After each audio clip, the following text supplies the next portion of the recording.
बनाया एक ऐसा ऐप जिसने ट्रेडिंग को पॉकेट में ला दिया। बिना किसी मार्केटिंग के उन्होंने वो मुकाम हासिल कर लिया जिसने बनाया उन्हें इंडिया के यंगेस्ट बिलियनर। सुनिए ज़ीरोधा की जन्म की कहानी। दोपहर के लगभग 4 बजने वाले थे। निखिल की आंखें लगातार स्क्रीन पर टिकी थी और पेन लगातार कागज पर चल रहा था। वो लगातार स्क्रीन पर बने चार्ट को देख रहा था।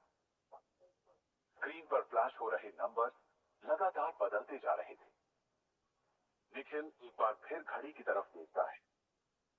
कुछ ही मिनट बचे थे शेयर मार्केट क्लोज होने में।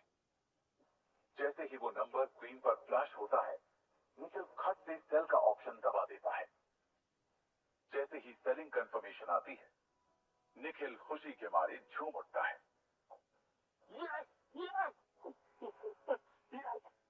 उसकी खुशी देखकर उसका दोस्त पूछता है, क्या हो गया भाई? पूरे 18,000 का प्रॉफिट कमाया है सिर्फ 4 घंटे में। तेरा सही है, रोज 9:45 पर बैठता है और 4 बजे तक कुछ ना कुछ पैसा खींच कर निकाल जाता है। लगता है लक्ष्मी देवी मेहरबान है तुझ पर। हाँ, लक्ष्मी और सरस्वती दोनों ही। लेकिन मेरे कई दोस्त भी यही करते थे, पर उनका सब पैसा डूब गया मार्केट में। बहुत नुकसान हुआ। एक की तो सारी जमा पूंजी डूब गई यार। दिवालिया हो गया बेचारा। यार, ट्रेडिंग एक बिजनेस है, लेकिन लोग इसे सट्टा बाजार समझकर खेलते हैं। हाँ, माना कि रिस्क है, पर जहाँ हाई रिटर्न हो वहाँ रिस्क तो रहता ही है। बात तो सही कही तूने। निखिल का दोस्त शेयर मार्केट के बारे में बार टीवी आदि के माध्यम से जानता था। सेंसेक्स, निफ्टी, स्टॉक एक्सचेंज जैसे शब्दों से परिचित था, पर पर्सनल ना तो कभी इन्वेस्ट किया और ना ही इसमें कोई इंटरेस्ट था। उसे बस ये लगता था कि ये एक प्रकार का सट्टा है जिसमें बस सब किस्मत का खेल। जिसकी किस्मत ने साथ दे दिया उसकी कमाई, जिसकी ने नहीं दिया उसका नुकसान। लेकिन निखिल को इतनी बड़े-बड़े प्रॉफिट बुक करते थे, उसके मन में भी मार्केट के बारे में और जानने की इच्छा हुई। दोनों में जब और बात होने लगी तो निखिल कहता है, देख यार, ना तो ये गेम है और ना ही सट्टा। आप गेम और सट्टा किस्मत से जीतते हारते हैं, पर ट्रेडिंग एक प्रैक्टिस बेस्ड प्रोसेस है।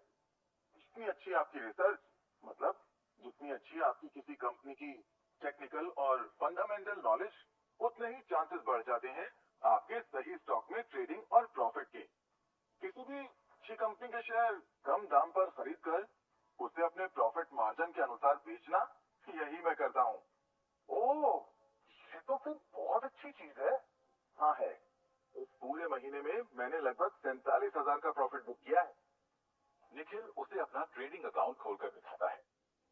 उसका दोस्त देखकर हैरान हो जाता है और सोचता है, कहां वो पूरे दिन कॉल सेंटर की जॉब से महीने में सिर्फ 8,000 रुपए कमा रहा है और दूसरी ओर उसका दोस्त ऑफिस की सैलरी और ट्रेडिंग दोनों से कमा रहा है। उसका दोस्त कहता है, क्या तुम मेरे थोड़े पैसे मैनेज कर सकते हो? बड़ी सेविंग नहीं है, पर जो भी है मेरी और पापा की मिला के। तुम मेरे पैसे को शेयर मार्केट में लगाना और जो प्रॉफिट होंगे उसमें से मैं तुम्हें भी शेयर करूंगा। निखिल दोस्त की इस बात पर सहमत हो जाता है। दोनों ये सब बातें कर ही रहे थे कि तभी उनकी चेयर के पीछे खड़ा उनका मैनेजर उनकी बातें सुन लेता है, जिसे देखकर निखिल और उसका दोस्त घबरा जाते हैं और वापस चुपचाप अपने काम में लग जाते हैं। पर वो निखिल से जो कहता है, उसके बाद से निखिल की जिंदगी में एक ऐसा टर्निंग पॉइंट आता है जिससे निखिल की जिंदगी पूरी तरह बदल जाती है और इंडियन शेयर मार्केट की तस्वीर भी।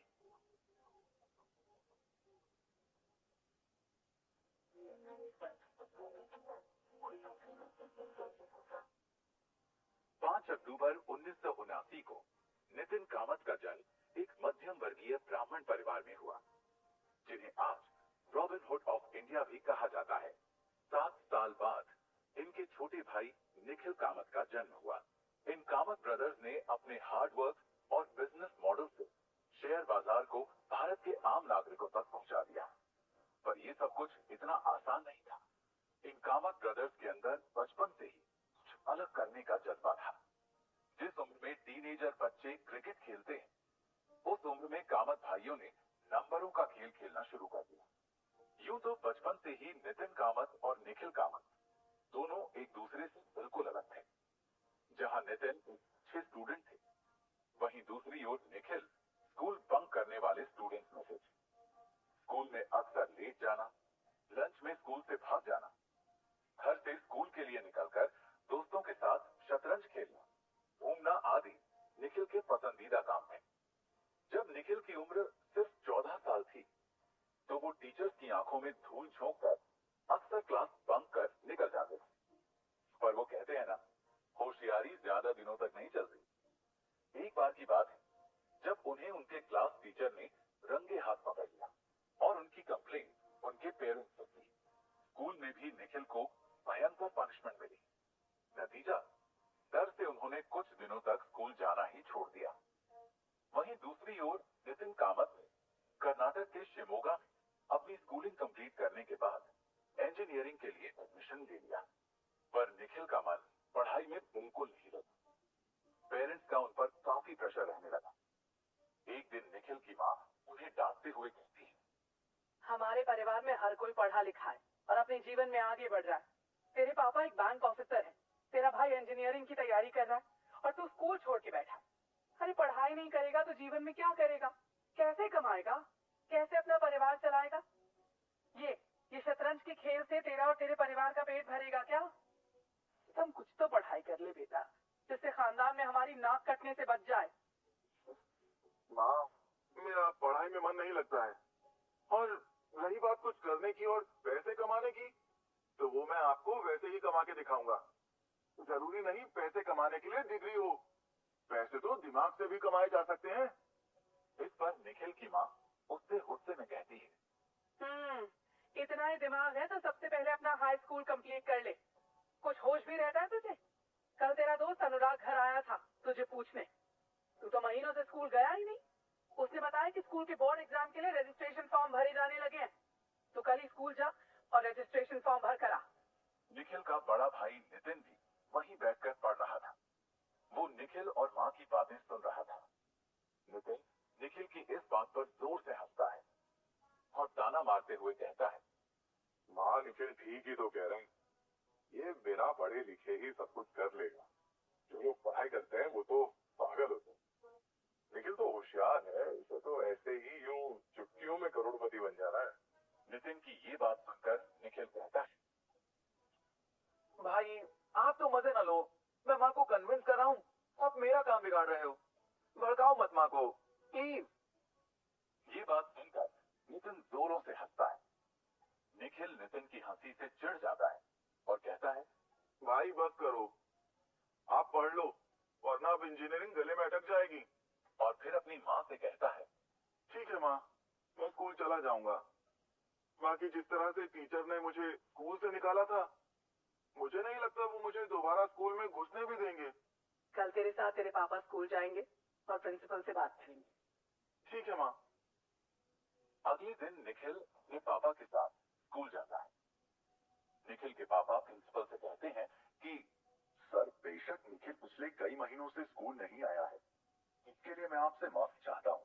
फाइन के तौर पर आप जो सजा देना चाहें दे सकते हैं, पर बच्चे के भविष्य का सवाल है, प्लीज उसका 10th बोर्ड एग्जाम के लिए रजिस्ट्रेशन करा दें।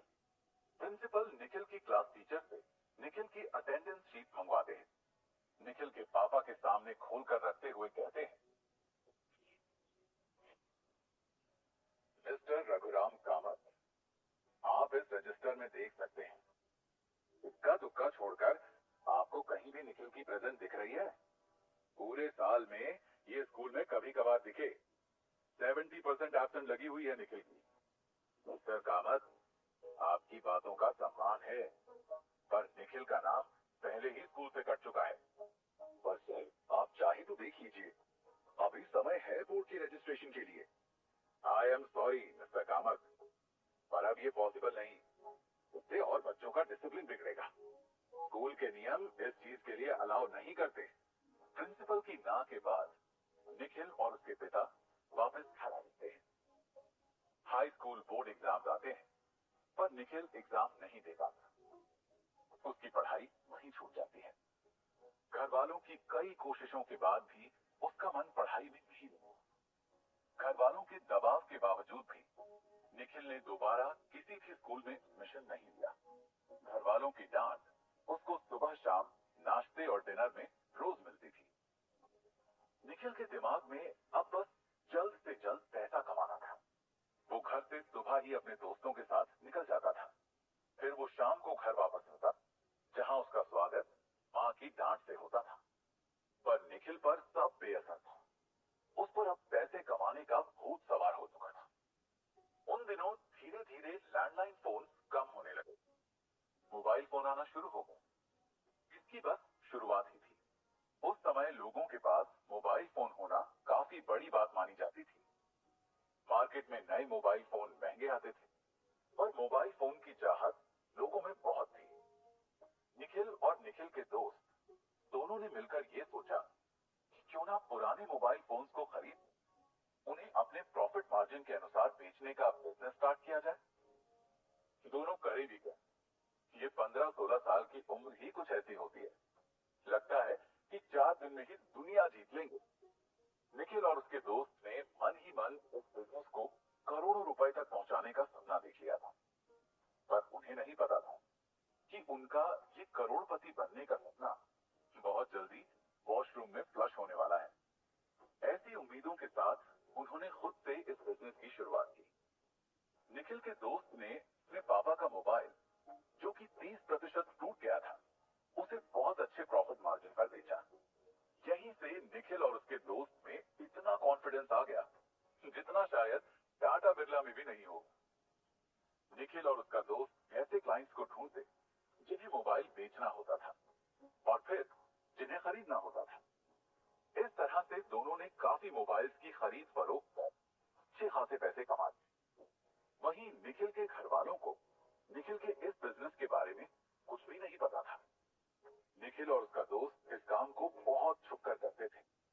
वो दोनों मोबाइल फोन्स को अपने अपने घर पर छिपा कर रखते थे और अगले दिन पैंट शर्ट में छिपाकर घर से निकल जाते थे। एक दिन निखिल अपनी अलमारी में फोन छिपा कर रख रहा था कि तभी अचानक कमरे में कोई आ जाता है, जिसे देखकर निखिल सहम जाता है। दरवाजा खुलता है। सामने निखिल की मां खड़ी होती है। मां को सामने देखकर निखिल के चेहरे की हवाइयां उड़ जाती। हड़बड़ाहट में मोबाइल फोन उसके हाथ से नीचे गिर जाते हैं, जिन्हें वो छुपाकर रखने जा रहा था। निखिल को पता था आज तो उसकी शामत आ। वो डर से वहीं सिर झुकाकर खड़ा है। मां निखिल के पास आती है और इतने सारे मोबाइल फोन देख हैरान हो जाती है। कहीं ना कहीं वो समझ जाती हैं कि दाल में कुछ काला है। वो गुस्से में निखिल से पूछती, क्या है ये सब? इतने सारे मोबाइल फोन? अरे कहाँ से आए? कहीं तूने कोई चोरी वोरी तो नहीं किया ना? निखिल मां के इस सवाल पर फंस चुका था। वो समझ गया था कि अब सच उगलने में ही भलाई है, वरना आज तो उसकी खैर नहीं। निखिल डर डर कर पर बड़े ही कॉन्फिडेंस मां से कहता है,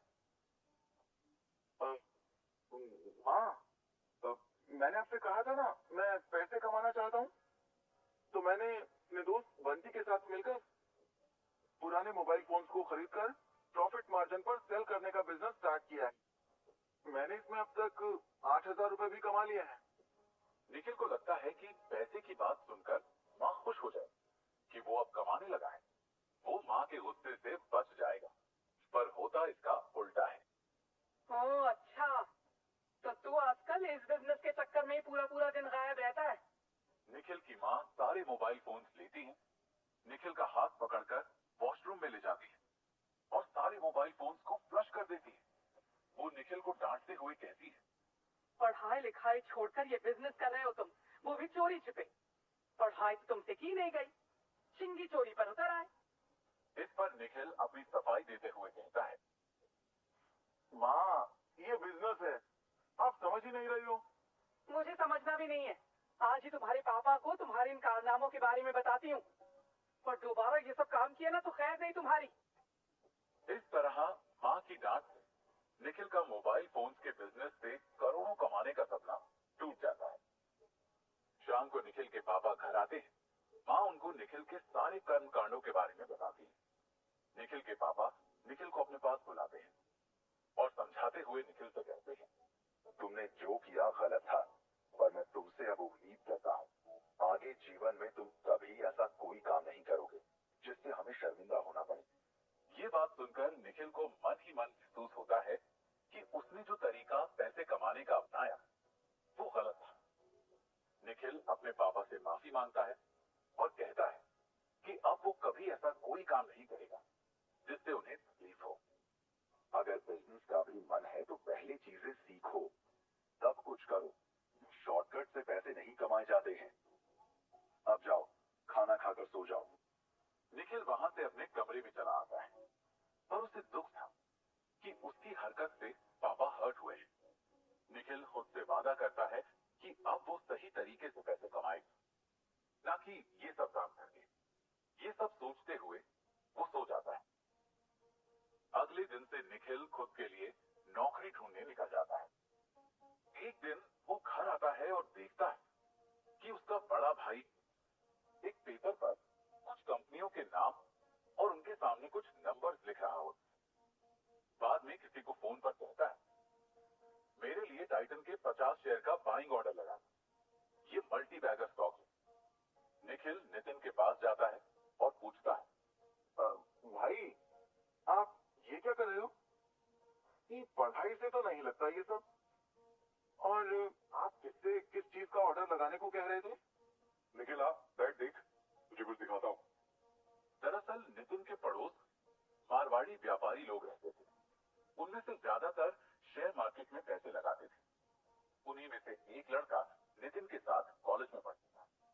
वो नितिन का अच्छा दोस्त भी था। तो नितिन को भी शेयर मार्केट की अच्छी जानकारी हो गई थी। उसी से जानकारी लेकर नितिन ने भी शेयर मार्केट में पैसे लगाना शुरू कर दिया। निखिल नितिन के पास बैठ गया। देख निखिल, ये मेरा पोर्टफोलियो है। ये शीट दिख रहा ना, इसमें जो ये कंपनीज के नाम दिख रहे हैं, विप्रो, टाइटन, टीसीएस, ये सब, इन कंपनीज में पैसे लगाए। जैसे जैसे कंपनीज प्रॉफिट में आएंगी, ये शेयर महंगे होते जाएंगे और मेरा प्रॉफिट बढ़ता जाएगा। वाह भाई, ये तो बहुत अच्छी चीज है। ये वही है ना जिसके बारे में डेली न्यूज में दिखाते हैं, सेंसेक्स निफ्टी इतने पॉइंट्स बढ़ा घटा, ऐसा सब? यस, वही है। ऐसे तुझे समझ नहीं आएगा। कल तुझे मैं ब्रोकरेज फर्म के ऑफिस ले चलता हूं और लाइव कंप्यूटर स्क्रीन पर तुझे दिखाकर सब समझाता। अगले दिन सुबह ही नितिन और निखिल तैयार होकर घर से निकल जाते हैं। दोनों ब्रोकरेज फर्म के ऑफिस पहुंचते हैं। निखिल देखता है वहां पर कई सारी कंप्यूटर स्क्रीन लगी हुई है। लोग उनके सामने बैठे हैं। कई सारी कंपनियों के शेयर ट्रेड कर रहे हैं। नितिन निखिल को ये सब दिखाते हुए समझाता है कि कैसे शेयर मार्केट में ट्रेडिंग होती है। ट्रेडिंग को लाइव देखकर निखिल को शेयर मार्केट में ट्रेडिंग के बारे में काफी कुछ समझ आ गया था। फिर वहीं ऑफिस में नितिन अपने ब्रोकर से मिलता है और एक स्टॉक में अपनी पोजीशन स्क्वायर ऑफ करने को कहता है। ये सब कुछ निखिल बहुत ध्यान से देखता है। घर वापस आने के बाद निखिल नितिन से कहता है, भाई ये शेयर मार्केट तो बहुत अच्छी चीज है, आप मुझे भी अच्छे से सिखा दो, मैं भी ये करना चाहता हूँ। हाँ क्यों नहीं, तुझे सब सिखा दूंगा। बहुत आसान है ये सब। पर मार्केट में एक बात तुझे हमेशा ध्यान रखनी होगी, शेयर मार्केट एक स्टॉक पिकर का बाजार है। मतलब जितना अच्छा स्टॉक तू चूज करेगा तो अच्छा खेल जाएगा और प्रॉफिट बुक करेगा। इस तरह धीरे धीरे नितिन की तरह निखिल को भी शेयर मार्केट की काफी अच्छी जानकारी हो जाती है। वहीं दूसरी ओर नितिन का कॉलेज खत्म हो जाता है। उसके बाद वो प्रोफेशनली ही ट्रेडिंग करता था। डेली 9:15 पर बैठ जाता था और शाम 4 बजे उठता। निखिल भी उसके साथ होता था। थोड़े थोड़े पैसे बचाकर दोनों भाई दिन में ट्रेडिंग करते, रात में अगले दिन की स्ट्रैटेजी बनाते। निखिल अभी सीख ही रहा था, पर नितिन ने अच्छे खासे पैसे मार्केट में इन्वेस्ट कर दिए थे। वहीं दूसरी ओर साल 2000 में अचानक से आईटी सेक्टर में बहुत तेजी से वृद्धि होने लगी। पूरी दुनिया में बहुत तेजी से टेक्नोलॉजी और नए स्टार्टअप बढ़ बढ़ने लगे। परिणाम स्वरूप वर्ल्ड इकोनॉमी में एक तरह का बबल सा हो गया, जिसे डॉट कॉम बबल के नाम से जाना गया। ग्लोबली बहुत ज्यादा स्टार्टअप एक साथ आ जाने के कारण अमेरिकी नैस्डैक कंपोजिट इंडेक्स साल 1990 के अंत में बहुत तेजी से करीब 800% बढ़ गया और फिर डॉट कॉम बबल के कारण उतनी ही तेजी से साल 2002 में नैस्डैक कंपोजिट इंडेक्स करीब 78% तक गिर गया। स्टॉक मार्केट में ये गिरावट अमेरिका ही नहीं, पूरी दुनिया के देशों में हुई। इस घटना का इफेक्ट हर व्यक्ति की तरह नितिन पर भी पड़ा। उनके सारे स्टॉक लॉस में आ गए। इस नुकसान की भरपाई बहुत कठिन थी। नितिन के पास और पैसे नहीं थे कि वो लॉस में आए स्टॉक्स को एक्यूमुलेट कर अपने लॉसेस को कवर कर सके। नितिन बहुत परेशान रहने लगा। उसे कुछ समझ नहीं आ रहा था कि वो क्या करे। नितिन की इस परेशानी को निखिल बखूबी समझ रहा था।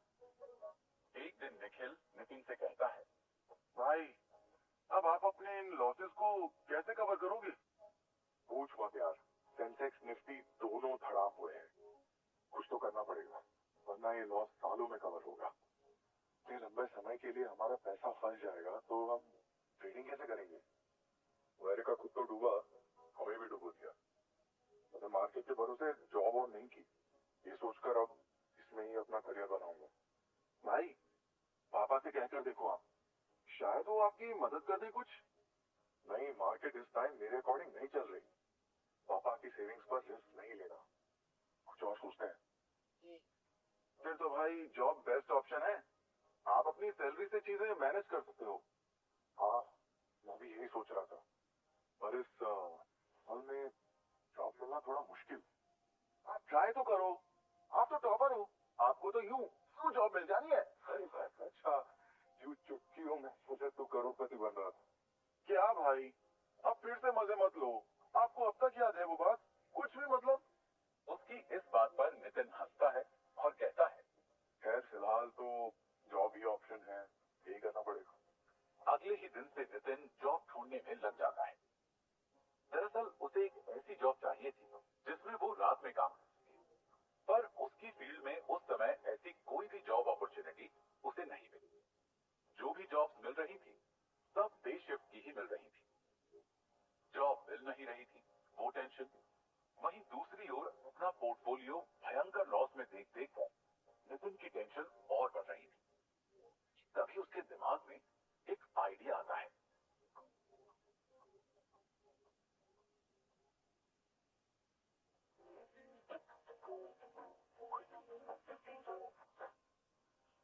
एक दिन नितिन को उसके एक दोस्त के द्वारा कॉल सेंटर की जॉब के बारे में पता चलता है। वहां पर नाइट शिफ्ट जॉब की अवेलेबिलिटी भी थी। नितिन तुरंत उस जॉब के इंटरव्यू के लिए चला जाता है और उसे कॉल सेंटर में नाइट शिफ्ट की जॉब मिल जाती है। अब नितिन को ट्रेडिंग के लिए टाइम मैनेज करना आसान हो गया था। रात में वो अपनी जॉब करता, दिन का सारा समय स्टॉक मार्केट में। नितिन की सैलरी करीब 7 या 8 हजार रुपए ही थी। धीरे धीरे नितिन ने अपनी सैलरी के पैसे अपने स्टॉक को एक्यूमुलेट करना शुरू कर दिया। नितिन ने करीब 3 साल कॉल सेंटर में जॉब करना जारी रखा। वहीं दूसरी ओर निखिल भी अपनी पॉकेट मनी से ट्रेडिंग कर रहा था। निखिल ज्यादातर इंट्राडे ट्रेडिंग ही करता, क्योंकि उसके पास कम ही पैसे होते थे, तो उसे दूसरे दिन ट्रेडिंग के लिए पैसे चाहिए होते थे। इंट्राडे ट्रेडिंग करने से दूसरे दिन पैसे फिर से ट्रेडिंग फंड में आ जाते थे। एक दिन निखिल एक स्टॉक का बाइंग ऑर्डर देने के लिए एक ब्रोकर से बात कर रहा था कि तभी निखिल के पापा आ जाते हैं। उन्हें देखकर निखिल को सांप सूंघ जाता है। घबराहट के कारण उसे कुछ समझ ही नहीं आ रहा था, क्योंकि समय कम था। उसके टारगेट का मौका निकल जाता, इसलिए निखिल ब्रोकर का फोन नहीं काटता। वो उससे कहता है, इन्फोसिस के शेयर अगर शाम तक 2% और डिस्काउंट पर मिले तो 30 शेयर का बाइंग ऑर्डर लगा दे। ये कहकर वो फोन काट देता है। पापा सामने थे, वो बहुत ही गंभीर मुद्रा में थे। निखिल को लगा आज तो उसकी ट्रेडिंग का आखिरी दिन है, पर तभी निखिल के पापा अपनी जेब से कुछ पैसे निकालते हैं और निखिल के हाथ में। निखिल इतने पैसे देखकर सोच में पड़ जाता है। उसे समझ नहीं आता ये पैसे उसके पापा ने उसे क्यों दिए।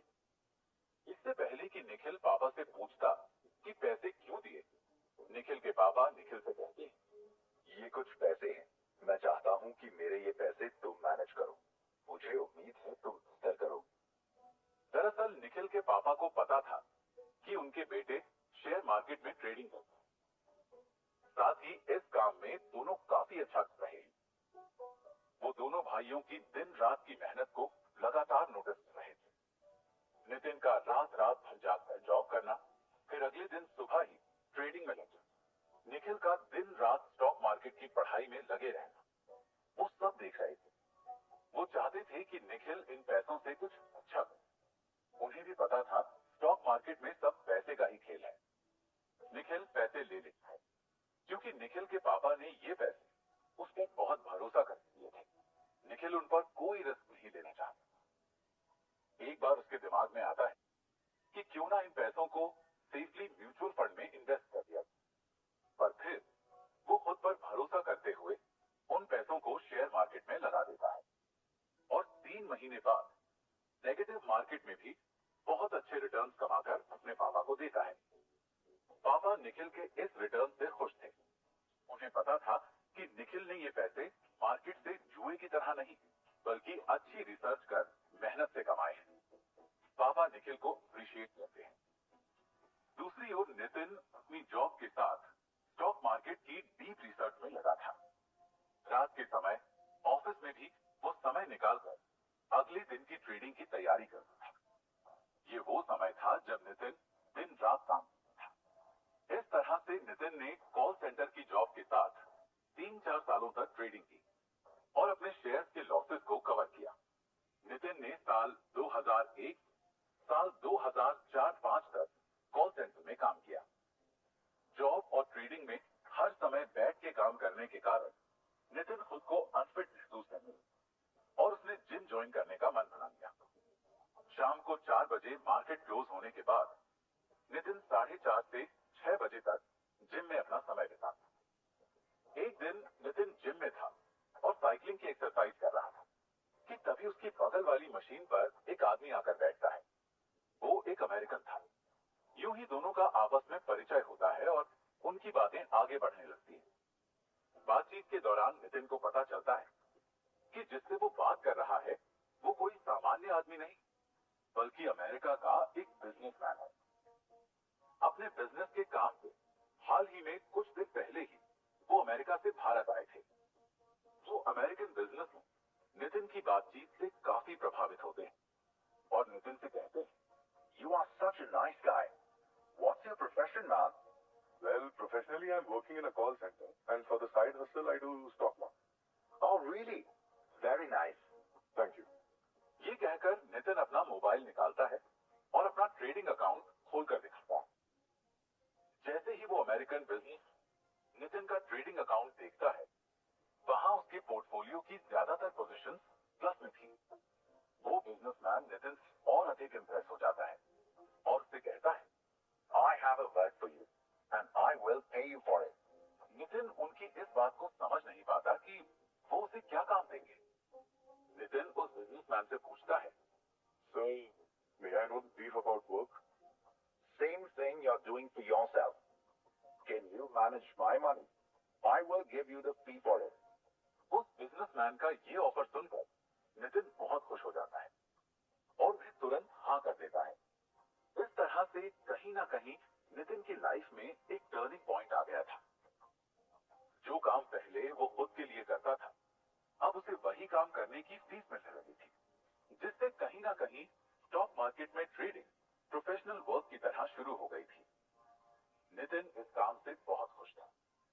एक दिन नितिन और निखिल दोनों ट्रेडिंग में लगे हुए थे कि तभी कोई दरवाजे पर दस्तक देता है। नितिन की मां दरवाजा खोलती है। सामने 2 अजनबियों को देखकर हैरान हो जाती है।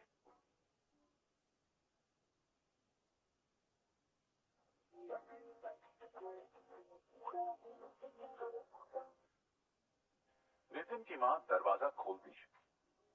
सामने जो 2 लोग खड़े थे, नितिन की मां ने उन्हें इससे पहले कभी नहीं देखा था। वो बाहर से ही पूछते हैं, "मैं मैम, नितिन कामत जी का घर यही है। नितिन की माँ मन ही मन सोचती है, शायद ये नितिन के ऑफिस से कोई होगा।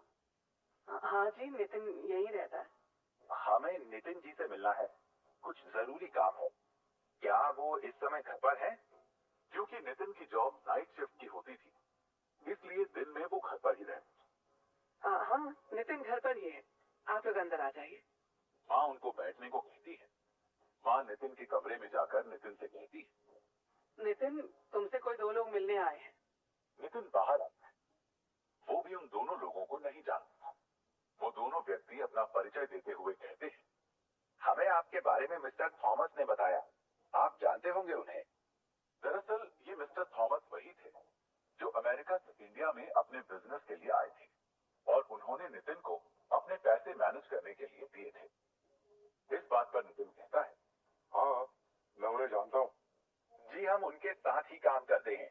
उन्होंने हमें आपके बारे में बताया कि आप उनके पैसों को हैंडल कर रहे हो और आपने उन्हें बहुत अच्छे रिटर्न्स भी दिए हैं। Oh, thank you so much. Well, how can I be of your help? Nitin अब समझ गया था कि शायद ये उसके नए क्लाइंट। नितिन जी, हम चाहते हैं कि हमारे पैसे को भी आप ही मैनेज करिए और हम आपसे अच्छे रिटर्न्स एक्सपेक्ट करते हैं, जैसे कि आपने थॉमस सर को दिए। आप अपनी फीस भी हमें बता दीजिए। नितिन इनकी ये बात सुनकर बहुत खुश हो जाता है। फिर से नितिन के लिए ये एक बहुत अच्छी अपॉर्चुनिटी थी। Okay sir, I will manage your money. मैं आपको बता देता हूँ कि मैं आपके पैसे को कैसे मैनेज करूंगा ताकि आप ही बेखौफ रहो। आपके दिए गए पैसों को मैं 25% में डिवाइड करूंगा। सबसे पहले 25% मनी SIP, यानी कि थोड़े थोड़े पैसों को स्टॉक में इन्वेस्ट करूंगा। इसमें थोड़ा टाइम लग सकता है, पर आपको बैंक से भी अच्छे रिटर्न मिलेंगे। बस आपको पेशेंस रखना होगा। दरअसल शेयर मार्केट एक टाइप से आपकी पेशेंस का टेस्टर है। अगर आप पेशेंस रख लेते हैं तो मार्केट आपको 100% रिवॉर्ड। नंबर 2, तो 25% पैसा मैं स्विंग ट्रेड के पर्पस से इन्वेस्ट कर दूंगा। इसमें आपको हर महीने प्रॉफिट ही मिलेगा। नंबर 3, आपके 25% पैसे इंट्राडे ट्रेडिंग में यूटिलाइज जिससे कि आपके दिन के प्रॉफिट आए। बाकी बचे 25% उन्हें मैं कुछ बेहतरीन स्टॉक में लॉन्ग टर्म इन्वेस्ट करूंगा। बाकी मैं आपसे इन सब के लिए 1 साल का समय चाहता हूँ और अगर आप कहें तो आपका ये 25% पैसा लॉन्ग टर्म के लिए भी इन्वेस्ट कर सकता है। You can trust me. I will give you very, very good returns compared to any finance company, mutual funds और बैंक। तो ये मैंने आपको ये ब्रीफ इंफॉर्मेशन इसलिए दे दी ताकि आप भी श्योर रहो कि आपका पैसा अच्छे से मैनेज होगा। दोनों क्लाइंट्स नितिन के इस वर्क एक्सप्लेनेशन से काफी इंप्रेस होते हैं और जरूरी डॉक्यूमेंटेशन और बातचीत नितिन को एक अच्छा खासा अमाउंट मैनेज करने को देते हैं। नितिन के लिए खुद को प्रूव करने का ये एक बहुत अच्छा मौका था। नितिन ने अपने इन दोनों क्लाइंट्स का पैसा बहुत अच्छे से मैनेज किया और उन्हें बहुत अच्छे रिटर्न्स दिए, जैसा कि उनके क्लाइंट्स ने नितिन से एक्सपेक्ट किया था। इसके बाद उन्होंने नितिन को और भी क्लाइंट्स दिए और खुद भी हर महीना अपनी सेविंग्स को नितिन को मैनेज करने को देते। इस तरह के म्यूचुअल कॉन्टैक्ट से नितिन के क्लाइंट्स और अर्निंग्स बहुत तेजी से बढ़ने लगी। वो कहते हैं ना, ऊपर वाला जब देता है छप्पर फाड़ कर देता है। नितिन पर कुबेर जी की कृपा हो गई थी। अपने ऑफिस के सीनियर्स से लेकर साथी कॉलीग्स तक के पैसे नितिन ही मैनेज करने लगे। नितिन का ये काम पूरी तरह से प्रोफेशनली शुरू हो गया था।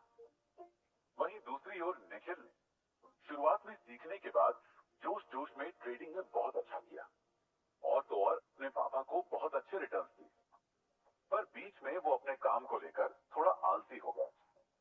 कारण वही उनका पुराना बिजनेस का मोह। दरअसल निखिल को स्टॉक मार्केट में ट्रेडिंग के लिए पैसों की कमी महसूस हो रही थी। नतीजा, वो ट्रेडिंग नहीं कर पा रहे थे। कम अमाउंट होने के कारण वो बंद से गए। इसलिए एक बार फिर से उनके दिमाग में बिजनेस करने का विचार आने लगा। वहीं नितिन ने ट्रेडिंग और क्लाइंट्स के पैसे मैनेज करके अच्छे खासे पैसे कमा लिए थे और उनका ये सफर जारी था। वो दिन पर दिन ऊंचाइयों की ओर बढ़ रहे थे। इस दौरान नितिन इतने ज्यादा बिजी हो गए थे कि एक घर में होते हुए भी दोनों भाई एक दूसरे से बात करने का समय नहीं निकाल पा रहे थे। दूसरी ओर क्योंकि नितिन का वर्कलोड बहुत बढ़ गया था, इसलिए उन्होंने जॉब छोड़ दी। अपना सारा फोकस स्टॉक मार्केट की ट्रेडिंग में लगा दिया।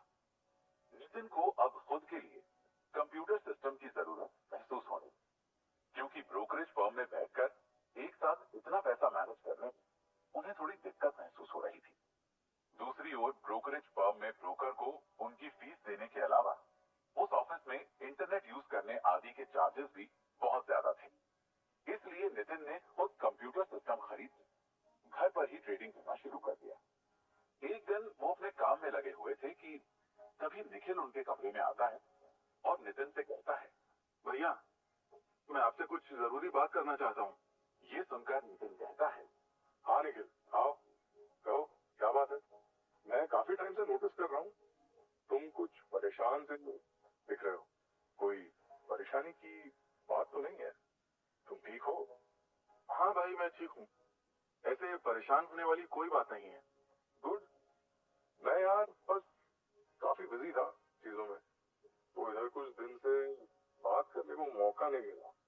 तू आ बैठ, बता क्या बात करने आया था? हाँ, मैं आपको देख रहा हूँ, आप काफी बिजी चल रहे हो आजकल। रात को भी इतना लेट आते हो कि बात ही नहीं हो पाती। यार वो प्रॉब्लम भी सॉल्व हो गई। हाँ भाई, ये सही है। आप कंप्यूटर सिस्टम घर पर ही ले आए। बहुत दिक्कत हो रही थी। रोज ब्रोकरेज फर्म के ऑफिस जाओ, अब ठीक है। हाँ यार, इसलिए ही तो ले आया। तू भी अब इसी पर ट्रेडिंग किया कर। हाँ, अच्छा वो सब छोड़, तू बता क्या कह रहा था? हाँ भाई, दरअसल प्रॉब्लम हो गई है मेरे साथ। मुझे समझ नहीं आ रहा कि क्या करूं। और ये कहकर निखिल काफी मायूस हो जाता है। वो अपनी प्रॉब्लम आगे बताने ही वाला होता है कि तभी बाहर से पापा आवाज देते हुए कहते हैं, निखिल, नितिन, जल्दी बाहर आना, कुछ अर्जेंट है।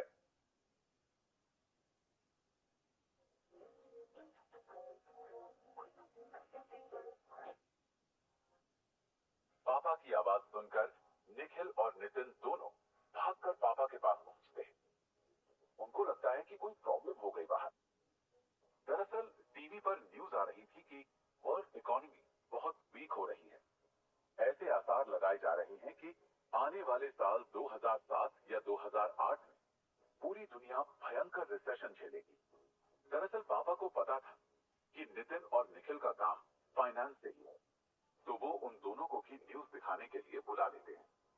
सभी घर वाले आपस में कुछ देश दुनिया से जुड़ी नॉर्मल बात करते हैं।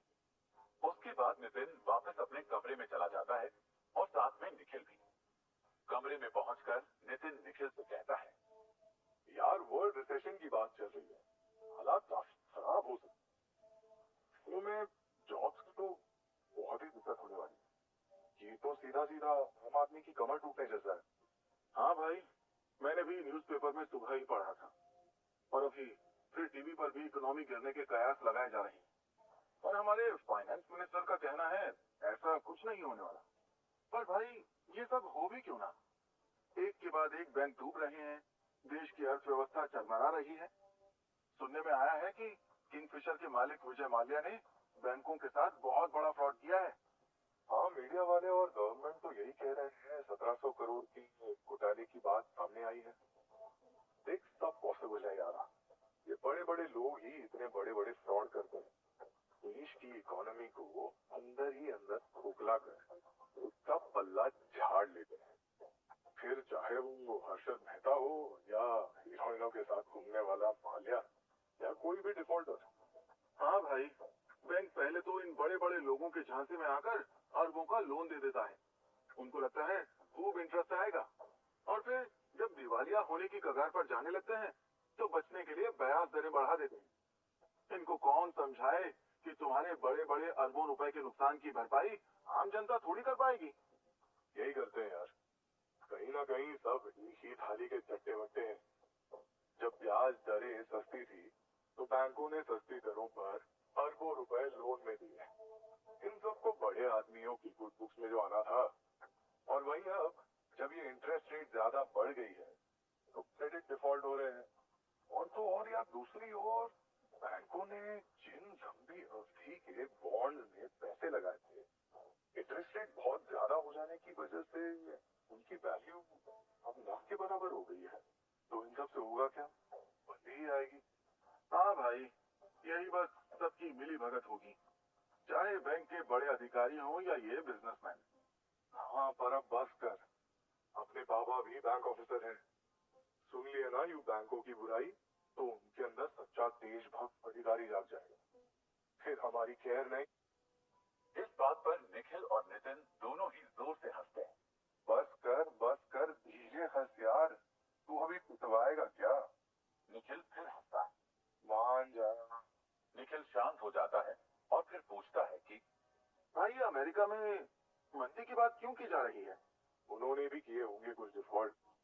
अभी तो गवर्नमेंट छिपा रही है, पर देखना कुछ ना कुछ तो होगा। इंटरनेट पर चल रहा है कि आजकल उनके यहाँ एकदम से अनएम्प्लॉयमेंट बढ़ रहा है। खैर, ये सब छोड़, तो कुछ बता रहा था। पता क्यों परेशान है? क्या हुआ है? भाई, होने को तो कुछ नहीं हुआ, पर चीजें कुछ ठीक नहीं चल रही है। आजकल जाने क्या है, स्टॉक मार्केट में मन ही नहीं लगता। अचानक से ऐसा क्यों? जिन स्टॉक्स में इन्वेस्ट किया था वो तो प्रॉफिटेबल है ना? हाँ भाई, वो तो सब कोई 20%, कोई 40% के प्रॉफिट दे रहे हैं, पर स्टॉक्स की क्वांटिटी कम है। कितना ही बनेगा 40% से? सब स्टॉक्स लॉन्ग टर्म के लिए होल्ड किए हैं, अभी कुछ सेल नहीं करा। देख लो यार, तुम्हारी स्ट्रैटेजी जो भी हो, बट आई थिंक मार्केट में पैनिक सा बन गया है। आज की न्यूज से थोड़ा सेफ खेलना, ठीक लगे तो अमाउंट निकाल लो सब। हाँ भाई, देखता हूँ। फंड ज्यादा है नहीं, कुछ मजा नहीं आ रहा ट्रेडिंग में। तो अभी क्या चल रहा है दिमाग में? भाई, बिजनेस का सोच रहा हूँ। फिर से बिजनेस? बचपन का बिजनेस का भूत अभी भी नहीं उतरा तेरे सर से?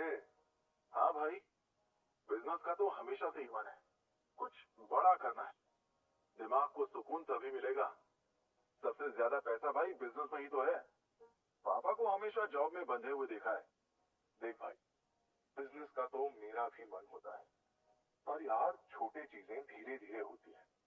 तो ये सब अच्छा चल रहा है मेरा ट्रेडिंग का, तो सब प्रोफेशनली स्टार्ट हो गया है। थोड़ा और एक्सपीरियंस गेन कर ले, फिर कुछ क्लाइंट्स का पैसा तू ही मैनेज करना, उससे हमारी अर्निंग्स दोगुनी हो जाएंगी। फिर सही मौके पर चौका मारेंगे। अभी हमारी कंडीशन यही है कि हम रिस्क ले सकें। शायद आप सही कह रहे हैं। हाँ, फोकस कर यार। बाकी मैं कुछ करता पैसे का तो कुछ पैसा आने वाला है, मैं वो तुझे देता, फिर तू इस बार फ्यूचर एंड ऑप्शन में ट्राई करना, क्योंकि कुछ महीने बाद मार्केट एक बार तो हमारे अकॉर्डिंग जरूर आएगा। शायद तब अच्छा कमा ले तू। भाई, रिस्क नहीं लूंगा मैं, थोड़ा सेफ चलते हैं। अभी स्विंग ट्रेड ही लूंगा, बस तब तक थोड़ा और सीखता हूँ। कम से कम टेंशन रहेगी, 15 दिन महीने भर में पैसे भी फ्री। और भाई, वैसे भी ट्रेडिंग के लिए पैसे बहुत कम है, प्रॉफिट्स भी फिर उसी हिसाब से बहुत कम होते हैं, और उसमें से भी इतने हाई ब्रोकरेज चार्जेस दे दो। कोई ना, इसका भी देखते हैं, पर फिलहाल तू ध्यान ना रखना, बस स्टॉक मार्केट में फोकस। ये कहकर नितिन अपने काम में लग जाता है और वो आने वाले वर्ल्ड रिसेशन के रीजंस और उनके इम्पैक्ट्स को इंटरनेट पर पढ़ता है। नितिन के मन में कुछ अलग ही चल रहा था। नितिन पिछले 10 सालों के मार्केट के ट्रेंड का पूरा डेटा निकालता है और उसे ऑब्जर्व करता है। उसे समझ आता है कि वर्ल्ड रिसेशन में भी किन कंपनियों की ग्रोथ अच्छी रहेगी। उसी के अकॉर्डिंग नितिन अपनी मार्केट स्ट्रैटेजी प्लान करने लगता है। वहीं दूसरी ओर निखिल अपना फोकस शेयर मार्केट पर बढ़ा देता है और अपने बिजनेस के प्लान को एग्जीक्यूट करने के बारे में रिसर्च शुरू कर देता है। एक रोज सुबह सुबह जहां सब अपने अपने रोजाना के कामों में लगे हुए थे कि तभी नितिन के लिए एक गोल्डन अपॉर्चुनिटी दरवाजे पर दस्तक देती है।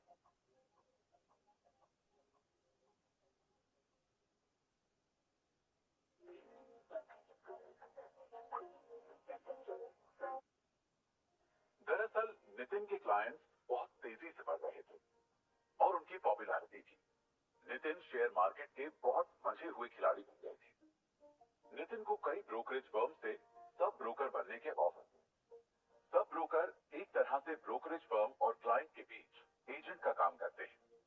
सोर्सिंग के बाद सब ब्रोकर कस्टमर्स को आगे की रिसर्च और उनकी मनी मैनेजमेंट का काम देखते हैं।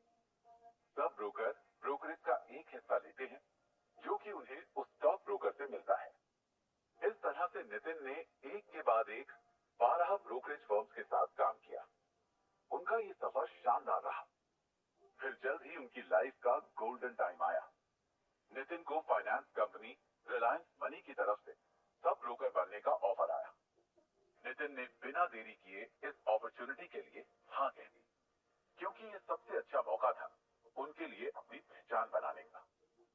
रिलायंस मनी एक money management, mutual fund, life insurance, stock broking इत्यादि का काम करने वाली फाइनेंस कंपनी थी। रिलायंस मनी के साथ काम करने के दौरान नितिन ने फाइनेंस में बहुत कुछ सीखा। उन्होंने न सिर्फ अच्छे खासे पैसे कमाए, बल्कि देश के सबसे सफल सब ब्रोकर होने का खिताब भी जीता। पर वक्त हमेशा एक जैसा नहीं रहता। एक तरफ नितिन अपनी सफलता की सीढ़ियों पर बहुत तेजी से आगे बढ़ रहे थे, वहीं दूसरी ओर जैसा कि अर्थशास्त्री पहले से ही अंदाजा लगा रहे थे, दुनिया भर में भयंकर रिसेशन आ गया। 2008 का ग्लोबल रिसेशन 21वीं सदी की शुरुआत में एक गंभीर वर्ल्ड वाइड फाइनेंस रिसेशन हुआ था। ग्रेट डिप्रेशन 1929 के बाद से ये सबसे गंभीर वित्तीय संकट था। इसका कारण था साल 2002-2004 के दौरान अमेरिका में होम लोन का सस्ता और आसान होना, जिस कारण से प्रॉपर्टी की डिमांड बढ़ रही थी। उनके प्राइस काफी बढ़ गए थे। इस तेजी के दौरान लीमन ब्रदर्स बैंक, जो कि अमेरिका का सबसे बड़ा बैंक था, लोन देने वाली 5 कंपनियां खरीदी थी। ऊंची कीमत पर प्रॉपर्टी की डिमांड कम हुई, दाम घटने लगे, कर्ज डिफॉल्ट शुरू हो। नतीजा, मार्च 2008 में अमेरिका की दूसरी सबसे बड़ी home loan company Bear Stearns डूब गई। 17 मार्च को लीमन ब्रदर्स के शेयर 48% गिरे और फिर कभी उठ नहीं। 15 सितंबर 2008 को लीमन ब्रदर्स दिवालिया हुआ और उसके बाद इंटरनेशनल फाइनेंशियल क्राइसिस चरम सीमा पर पहुंच गया। इस रिसेशन के दौरान अमेरिका की अर्थव्यवस्था को 6 से 14 ट्रिलियन डॉलर का नुकसान हुआ था। इसके साथ ही देश के 2 सबसे बड़े बैंक भी पूरी तरह से दिवालिया होकर समाप्त हो गए। वैसे तो इस मंदी की उपज अमेरिका में हुई थी, लेकिन इसका असर पूरी दुनिया में 2 से 3 सालों तक देखने को मिला था और भारत में भी उसका बहुत बुरा असर हुआ। नतीजतन भारतीय शेयर मार्केट ही डूब गया। निखिल की टेंशन बहुत बढ़ गई, क्योंकि उनका लॉन्ग टर्म के लिए होल्ड किया गया पोर्टफोलियो पूरी तरह से लॉस में चला गया। इंटरेस्टिंगली, इससे पहले वो सारे स्टॉक्स करीब 70 से 80% का प्रॉफिट दे रहे थे, पर निखिल ने उन पर प्रॉफिट बुक नहीं किया।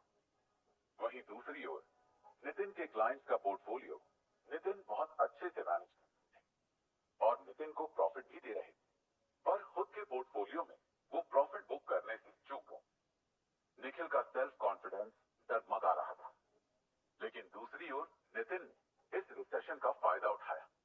जब मार्केट गिरी तो उन्होंने काफी मात्रा में स्टॉक्स को सेल किया और फिर उन्हीं स्टॉक्स को बहुत ही कम प्राइस में खरीदकर अच्छा खासा पैसा बना दिया। साथ ही अपने क्लाइंट्स को भी खूब कमाई करवाई। नितिन के लिए निखिल की मदद करना बहुत आसान था, पर इस बार नितिन ने निखिल की कोई भी फाइनेंशियल मदद नहीं की और ना ही निखिल ने नितिन या अपने पापा से कोई मदद ली, क्योंकि निखिल अपनी मेहनत से आगे बढ़ना चाहते थे। नितिन निखिल से बात करने जाते हैं, वो निखिल को स्टॉक्स के साथ माथापच्ची करते हुए देखते हैं। नितिन को निखिल का सारा हाल पता था। नितिन निखिल को मोटिवेट करने के लिए कहते हैं, तुम्हारे स्टॉक्स का लॉस कवर करना मेरे या पापा दोनों के लिए बहुत आसान है, पर यहाँ बात तुम्हारे पैसे से मदद करने की है ही नहीं। कि तभी निखिल बोल पड़ते हैं, भाई, आपके क्लाइंट्स का अच्छा खासा प्रॉफिट बुक किया है मैंने। यस, आई नो एवरीथिंग भाई, बट इन्हें लॉसेस से परेशान होकर ट्रेडिंग करना मत छोड़ो, क्योंकि सीखो कि वहां क्या गलती हुई जिससे लॉस हुआ। अपनी गलतियों से सीखो।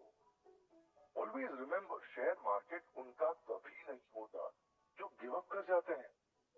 जो लोग मार्केट में आते हैं उसमें से 97% लोग एक साल भी मार्केट में नहीं, क्योंकि वो मार्केट के ऐसे झटके झेल नहीं पाते, और जो झेल जाते हैं वो 3% लोग हैं, और यही आगे चलकर उन 97% लोगों की पैसे से बिलियनर बनते। तुम्हें जो भी करना है अपने दम पर करो, बाकी मैं गाइड करूंगा ना। नितिन की इन बातों से निखिल को समझ आता है कि उसे क्या करना है और खुद के पोर्टफोलियो को कैसे प्रॉफिटेबल बनाना है। अगले दिन वो सुबह सुबह ही तैयार होकर निकल जाता है। माँ पीछे से टोकना ठीक नहीं समझती, इसलिए वो निखिल से नहीं पूछती कि वो कहाँ जा रहा है।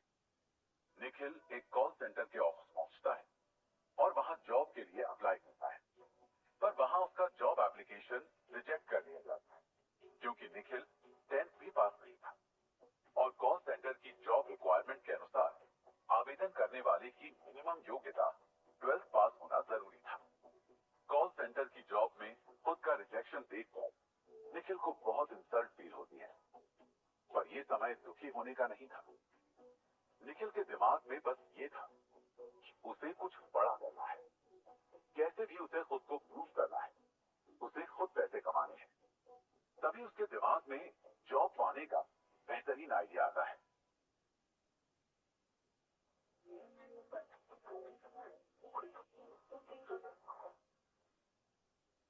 निखिल अपने भाई नितिन के पास जाते हैं और उनसे कहते हैं, भाई एक मदद चाहिए आपकी। हाँ निखिल बोलो, क्या बात है? भाई मैंने कॉल सेंटर की जॉब के लिए अप्लाई किया था, पर उन्होंने मेरा जॉब एप्लीकेशन रिजेक्ट कर दिया। पर क्यों? भाई आपको कारण पता है, हमारे देश में हर चीज में बस डिग्री वालों को ही प्रायोरिटी दी जाती है। जिसके पास डिग्री नहीं उसको सब बेवकूफ समझते हैं, भले ही वो डिग्री वाले से ज्यादा इंटेलिजेंट क्यों ना हो। अच्छा तो ये बात है, फिर तो तू मेरे से ज्यादा इंटेलिजेंट है। भाई आपकी बात नहीं कर रहा हूँ, बहुत से ऐसे होते हैं जो बस पास हो जाते हैं जुगाड़ करके ये के लिए। ये बात तो है, पर तू बता करना क्या है? तेरी भी फेक डिग्री बनवा दी जाए। हाँ भाई, जॉब पाने का यही एक ऑप्शन, और कोई तरीका भी तो नहीं। आपके वो एक दोस्त है ना, उनकी जान पहचान है यूनिवर्सिटी में, भाई वो करवा देंगे हमारा काम। ठीक है, मैं बात करता हूँ राहुल से।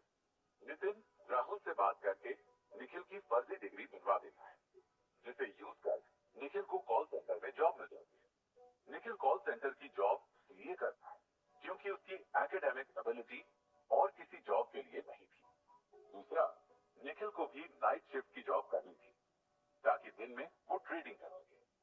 उसे इत्तेफाक कहें या किस्मत, प्रोफेशनली निखिल की भी share market journey call centre से ही शुरू। एक दिन निखिल जब शेयर मार्केट में ट्रेडिंग कर रहा था तो उसका दोस्त उसे देख लेता है और अपने पैसे भी उसे मैनेज करने के लिए कहता है। उन दोनों की ये बातें कॉल सेंटर का मैनेजर सुन लेता है।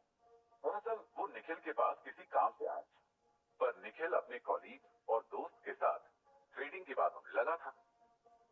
मैनेजर को वैसे शेयर मार्केट की थोड़ी बहुत जानकारी थी, कई बार उनका म्यूचुअल फंड वगैरह में पैसे लगाने का मन भी हो, पर कुछ बात बनी नहीं। पर निखिल की बातचीत सुनकर उन्होंने अपना पैसा निखिल से मैनेज करवाने का मन नहीं किया। ऑफिस का मैनेजर अपना अच्छा खासा अमाउंट निखिल को मैनेज करने के लिए कहता है।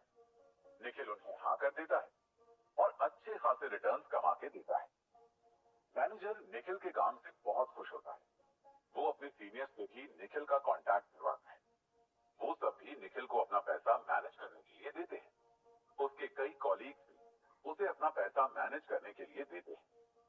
इस तरह से निखिल के पास लगभग 20 से भी ज्यादा क्लाइंट्स हो गए थे। अब निखिल को चीजें मैनेज करने में थोड़ी मुश्किल हो रही थी। इसलिए एक दिन निखिल ऑफिस के मैनेजर के पास जाता है और उससे कहता है, सर मुझे आपसे कुछ जरूरी बात करनी थी। हाँ निखिल बताओ, क्या बात है? निखिल दिमाग से खेलता है और कहता है, सर मैं आपके पैसों से अगले 4 महीने आगे की ट्रेड लेना चाहता हूँ, इसमें बहुत अच्छा प्रॉफिट होगा।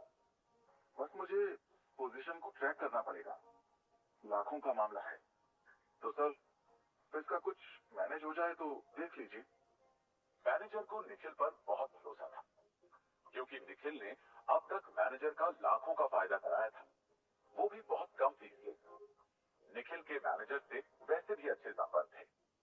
मैनेजर निखिल को 4 की जगह 6 महीने की छुट्टी दे देता है और ऑफिस में उसकी रोज प्रेजेंट लगवाता है, जिससे हर महीने निखिल की सैलरी भी आ जाती थी और उसे ऑफिस भी नहीं जाना पड़ता था। अब वो 24 घंटे का समय सिर्फ ट्रेडिंग में देता, रात भर अगले दिन के लिए स्टॉक्स का और मार्केट का अच्छे से एनालिसिस करता और सुबह 9:30 से 3:30 तक ट्रेडिंग करता। अब सब ठीक था, पर घर वालों को निखिल के जॉब पर ना जाने का कारण नहीं पता था और ना ही निखिल ने बताया। इसका कारण ये था कि निखिल 2 बार अपने काम में असफल हुआ। इस बार वो बस अपनी फैमिली को अपना 100% रिजल्ट देना चाहता था। निखिल ने ठान लिया था कि उसे सब कुछ अपने दम पर करना है। इस सोच के साथ वो अपना घर छोड़ देता है और अपनी गर्लफ्रेंड के साथ उसके फ्लैट पर रेंट देकर रहने लगता है। दरअसल निखिल को अब बिल्कुल गवारा नहीं था कि वो भाई या पापा की कमाई खाए। वो सब कुछ खुद के दम पर करना चाहता था, इसलिए उसने मम्मी पापा का घर छोड़ दिया। नितिन को इस बारे में सारी जानकारी होती है, पर फिर भी वो निखिल को नहीं रोकता। एक रोज निखिल अपने काम में बिजी होता है, तभी उसे नितिन फोन करता है और कहता है, निखिल अभी जल्दी से मेरे ऑफिस आकर मिल मुझे, तो कुछ अर्जेंट बात। भाई क्या हुआ है? ऐसे अर्जेंट क्या? बात तो सब ठीक है ना? आप तो ठीक हो ना? अरे वो कोई बात नहीं है, हम सब ठीक है। मुझे तुझसे कुछ और जरूरी बात करनी। क्या भाई? तू ऑफिस आ जा, फोन पर इतनी बात नहीं हो पाएगी। निखिल नितिन की ये बात सुनकर सोच में पड़ जाता है कि उसका क्या अर्जेंट काम है। वो फटाफट तैयार होकर नितिन के ऑफिस के लिए निकल जाता है।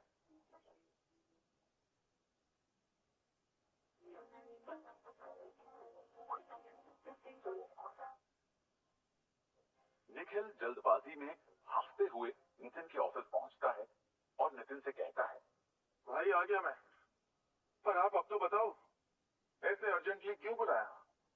क्लाइंट से रिलेटेड कोई प्रॉब्लम तो नहीं हुई है? अरे नहीं, ऐसा कुछ नहीं है। दरअसल क्लाइंट्स के पैसे मैनेज करने में बहुत प्रॉब्लम्स आ रही है। बल्कि मैंने इतनी सारी ब्रोकरेज कंपनियों में काम कर लिया, वहां भी बहुत प्रॉब्लम्स है। रिलायंस मनी के साथ काम किया, वहां भी प्रॉब्लम्स फेस की।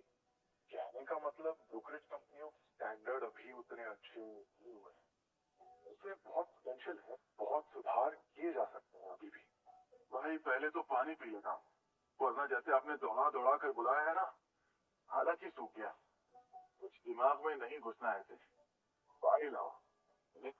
पानी की बोतल निखिल को पकड़ाते हुए हंसकर कहता है, मैंने जल्दी आने के लिए कहा था, दौड़ कर आने के लिए नहीं। तो यही कहोगे आप? थक गया यार।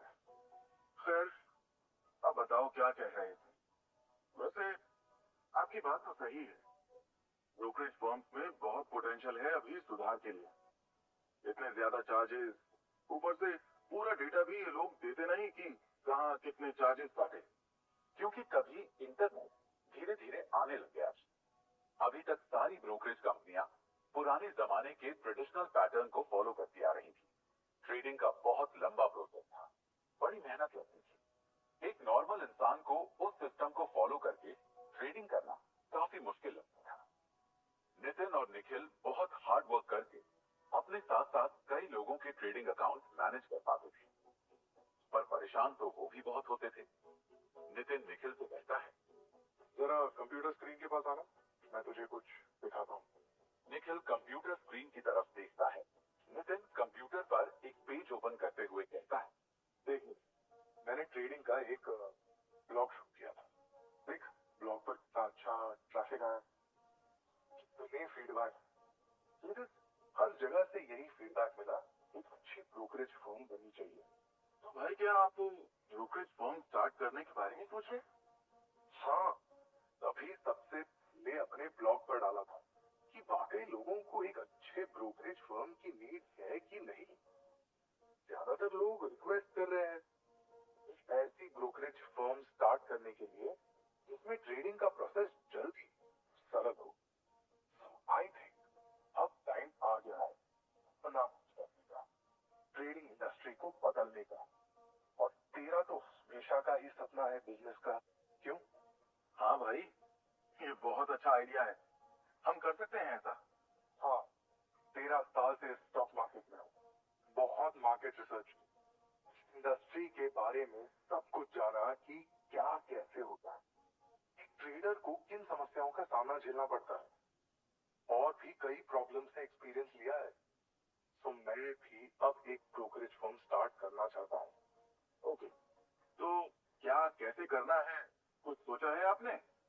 इसीलिए ही मैंने तुझे बुलाया है। फिलहाल मैंने हमारी कंपनी का नाम सोच लिया है। क्या? जीरोधा। मतलब? जीरोधा मतलब जीरो यानी कि शून्य, और रोधा मतलब बैरियर्स। दरअसल निखिल ने जीरोधा नाम बहुत सोच समझ कर रखा था। जीरोधा दो शब्दों से मिलकर बना, जीरो प्लस रोधा। जीरो मतलब शून्य और रोधा मतलब बैरियर। मैं वो सारे बैरियर्स हटाना चाहता हूँ जो ट्रेडिंग में प्रॉब्लम करते हैं, इसलिए मैंने हमारी कंपनी का नाम जीरोधा चूज किया। नाइस। हाँ, तो फिलहाल मैं तुम्हें कुछ रिस्पॉन्सिबिलिटी देता हूँ। वैसे मैंने रिसर्च कर ली है, पर फिर भी तुम इंडिया की हर ब्रोकरेज फर्म का एनालिसिस करो कि हम सबसे बेहतर कैसे कर सकते हैं, जिससे हमारा प्लान सक्सेसफुल हो। ओके भाई, मैं आज से ही इस पर वर्क स्टार्ट करता हूँ। और अपने पापा से बात कर ली इस बारे में? पापा तो हमेशा से ही हमारे साथ है, बाकी तू घर आकर कब और बात कर लेंगे। तू सारी रिसर्च अच्छे से कर ले, तुझे मैं 1 महीने का समय देता हूँ। ओके भाई, मैं ये सारी इंफॉर्मेशन जल्द से जल्द परख करके देता हूँ आपको। और तेरा जॉब का कैसा चल रहा है? बढ़िया चल रहा है, मैनेजर सर की मेहरबानी से ऑफिस जाना नहीं पड़ता और कंटिन्यू इंसेंटिव्स आ रहे हैं। Good job, good job. फिर निखिल वहां से जाने लगता है कि तभी नितिन उससे कहता है, कल रात घर आ जाना। भाई। अगले दिन नितिन, निखिल और उनके मम्मी पापा पूरी फैमिली एक साथ डिनर कर रहे थे। तभी नितिन जीरोधा स्टार्ट करने की बात सुनता है। उसकी ये बात सुनकर पापा निखिल और नितिन को खांसते हुए घूरते हैं। उनके इस तरह घूरने का मतलब यही था कि जो करना है अपने दम पर करो, मुझसे पैसे की कोई उम्मीद मत करो। दोनों भाई उनके इस घूरने का मतलब समझ जाते हैं और चुपचाप प्लेट की तरफ से खाने में लग जाते। वहीं निखिल नितिन की इंस्ट्रक्शंस के अनुसार अपनी कंपनी को शुरू करने की प्लानिंग और रिसर्च करना शुरू कर देता है और इस पर वो काफी मेहनत करता है। करीब 1 महीने बाद सारा डेटा कलेक्ट करके निखिल नितिन के पास पहुंचता है और नितिन के सामने एक फाइल रखते हुए कहता है, भाई ये रही सारी रिसर्च। मैंने हमारी कंपनी के लिए कुछ प्लान भी किया है, वो भी मैं आपको बताता हूँ। नितिन के साथ 2 लोग और बैठे थे। दरअसल वो उनकी टीम के ही लोग थे। Okay, tell your plan Nikhil. Nitin file खोलकर पढ़ना शुरू करता है। वो सबको सारी स्ट्रैटेजी, विजन और रिसर्च के बारे में बताना शुरू करता है और कहता है, जीरोधा का विजन तो बहुत बड़ा है, पर शुरुआत में हमें बस 1 या 2 चैलेंज पर ही फोकस करना चाहिए। वैसे मैंने जो भी रिसर्च की उसमें पाया कि ब्रोकरेज फर्म में चैलेंजेस बहुत हैं। भाई, जो सभी ब्रोकरेज फर्म फाउंडर्स हैं उनके साथ एक बड़ी जो प्रॉब्लम होती है, वो सभी प्रॉब्लम्स को एक साथ सॉल्व करने की कोशिश करते हैं। उनको लगता है जब हम इतनी सारी प्रॉब्लम को सॉल्व कर रहे हैं, एक साथ इतनी सर्विसेज दे रहे हैं, तो कस्टमर तो आएंगे ही। ये सामान भी बेच लेंगे, वो सामान भी बेच लेंगे, ये सर्विस दे देंगे, वो डिस्काउंट दे देंगे, विज्ञापन भी चला लेंगे, एडवाइजरी भी खोल देंगे, सर्विस बिजनेस भी खोल देंगे, हर तरह से पैसे कमा लेंगे। एंड में होता क्या है, उनके प्रोडक्ट या सर्विसेज को कोई यूज नहीं करता, खुद ही यूज करते रह जाते हैं और कंपनी डूब जाती है।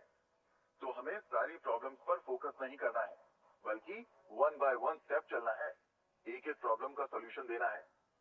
ठीक वैसे ही जैसे हिंदी की एक कहावत है, खाने को इत्मीनान से थोड़ा थोड़ा ठंडा करके खाएंगे तो मुंह नहीं जलेगा और जल्दी हजम भी होगा। एक साथ खाएंगे तो मुंह भी जलेगा और हजम भी नहीं होगा। करेक्ट है? निखिल आगे कहता है, तो अभी हमें सिर्फ 2 प्रॉब्लम्स पर फोकस करना है। पहला लो कॉस्ट और दूसरा ट्रांसपेरेंसी। आई एम राइट भाई? नितिन खड़ा होता है और कहता है, करेक्ट है। जीरोधा की एस्टैब्लिशमेंट का कारण ही यही है कि ब्रोकरेज फर्म्स की हाई फीस और बिचौलिएपन से लोग परेशान हैं। इसीलिए ही इंडियन लोग रियल एस्टेट या गोल्ड में निवेश करना तो पसंद करते हैं, पर स्टॉक मार्केट में नहीं। इसकी सबसे बड़ी वजह है कि हमारी से ज्यादा जो पॉपुलेशन है वो युवा है। 40 साल से कम वालों को ट्रेडिंग करने में कोई इंटरेस्ट ही नहीं है। उनको ट्रेडिंग करना काफी मुश्किल काम लगता है। वो ट्रेडिंग प्लेटफॉर्म को अच्छी तरह से समझ नहीं पाते, इसलिए वो ट्रेडिंग करना ही नहीं चाहते। जबकि पैसे उनके पास काफी ज्यादा होते हैं, पर बैरियर इतने ज्यादा है हमारे यहाँ, कॉम्प्लेक्सिटी इतनी अधिक है कि कोई निवेश करना ही नहीं चाहता। सब डरते हैं और हमें जीरोधा के द्वारा इन सारे बैरियर्स को हटाना है ताकि आम आदमी भी ट्रेडिंग कर सके। दरअसल उस समय होता क्या था कि जब भी ट्रेडर कोई स्टॉक खरीदते थे, कोई ट्रेडिंग से संबंधित काम करते थे, तो उसमें एक फीस होती थी। ये फीस 0.2% से 1% तक हुआ करती थी। अगर वो बहुत शेयर खरीद रहे हैं तो थोड़ा कम परसेंटेज होगा, नहीं तो ज्यादा परसेंटेज होगा। और अलग अलग ब्रोकरेज फर्म के अलग अलग चार्जेस होते थे। जिनको नहीं पता होता था वो मजबूरी में एक्स्ट्रा चार्जेस तक पे करने के लिए मजबूर होते थे। अगर कोई 1 करोड़ के शेयर खरीद रहा हो तो 1% या 2% भी बहुत बड़ा अमाउंट होता था जो फीस में चला जाता था। लोग इस चीज से बहुत परेशान होते थे, पर उनके पास कोई दूसरा ऑप्शन नहीं था। सारी ब्रोकरेज फर्म एक जैसी ही थी। नितिन कामत ने शुरुआत से ही फ्यूचर एंड ऑप्शन इंडस्ट्रीज में फोकस किया, जिसमें ये परसेंटेज काफी ज्यादा महत्व रखता था। पहले ट्रेडर को इसमें अच्छा खासा चार्ज देना पड़ता था। यहाँ पर नितिन को लगा कि अगर वो इंटरनेट बेस्ड ब्रोकरेज फर्म बनाएंगे तो उसमें उन्हें परसेंटेज में फीस लेने की जरूरत नहीं है। चाहे कोई एक ट्रेड करे या अधिक ट्रेड करे, कॉस्ट उनको उतनी ही पड़नी है। और अगर कॉस्ट उनको उतनी ही पड़नी है तो वो ज्यादा फीस क्यों ले जो ज्यादा इन्वेस्ट कर रहा है। उनसे तो हमें कम पैसा देना चाहिए, क्योंकि वो ज्यादा पैसे इन्वेस्ट कर रहा है, पैसे आपके सिस्टम में ला रहा है। और इसलिए नितिन ने सोचा, हम एक साधारण रूल रखेंगे। हम एक फ्लैट फीस रखेंगे, चाहे कोई एक ट्रेड करे या 10,000 ट्रेड। हमें मतलब नहीं, हम तो 20 रुपए लेंगे या 0.1% लेंगे, जो भी कम हो। इंडिया में उस समय ये चीज किसी ने सुनी भी नहीं, जबकि अमेरिका में आ चुकी थी। तभी निखिल बोलता है, भाई एक और बहुत इंपॉर्टेंट चीज है जो हम मिस कर रहे हैं। निखिल की इस बात पर कि भाई आप एक चीज मिस कर रहे हो, नितिन कहता है, क्या? भाई हम अपनी कंपनी में इनोवेशन करेंगे, क्योंकि अगर हम बात कर रहे हैं ट्रांसपेरेंसी की तो हमें एक ब्रोकरेज कैलकुलेटर भी हमारी जीरोधा में मर्ज करना पड़ेगा। दरअसल निखिल चाहता था कि जिस भी ट्रेडर के जितने भी चार्जेस ट्रेडिंग में कट रहे हैं उसे उसका हिसाब पता होना चाहिए। इसलिए उन्होंने जीरोधा में सिंपल सा ब्रोकरेज कैलकुलेटर बना दिया। जीरोधा में फंड ऐड करने के बाद बस एक क्लिक से ट्रेड करने से पहले ही पता लग जाता था कि आपका टोटल कॉस्ट क्या हो। ये नहीं कि बाद में पता चला कि ये वाला चार्ज लग गया, वो वाला चार्ज लग गया, और फिर बाद में कोई ट्रेडर कहे कि इतना तो प्रॉफिट नहीं हुआ जितना उन्होंने चार्ज लगा दिया। शुरुआत से ही उन्होंने अपने प्लेटफॉर्म को पूरा ट्रांसपेरेंट, जिससे लोगों को पता चल जाए कि कितना इन्वेस्ट करेंगे तो कितना रिटर्न आएगा और कॉस्ट कितनी आएगी। सारा हिसाब किताब ये ब्रोकरेज कैलकुलेटर तुरंत कर देता है। उस समय ये कोई भी ब्रोकरेज फर्म नहीं करती थी, जबकि इन्होंने इसे सिंपल एक्सेल शीट की सहायता से कर दिया। जो अन्य दो लोग बैठे थे उनकी तरफ देखते हुए नितिन कहते हैं, तो फिलहाल हम बस अभी इन 2-3 प्रॉब्लम्स को सॉल्व करते हुए जीरोधा को स्टार्ट करेंगे। बस स्टार्ट हो जाए, बाकी आगे इनोवेशन को जारी रखेंगे। कल आप सब सुबह 9 बजे यहीं आ जाना। एक फाइनल मीटिंग कर लेंगे कि सब शुरू कैसे करना।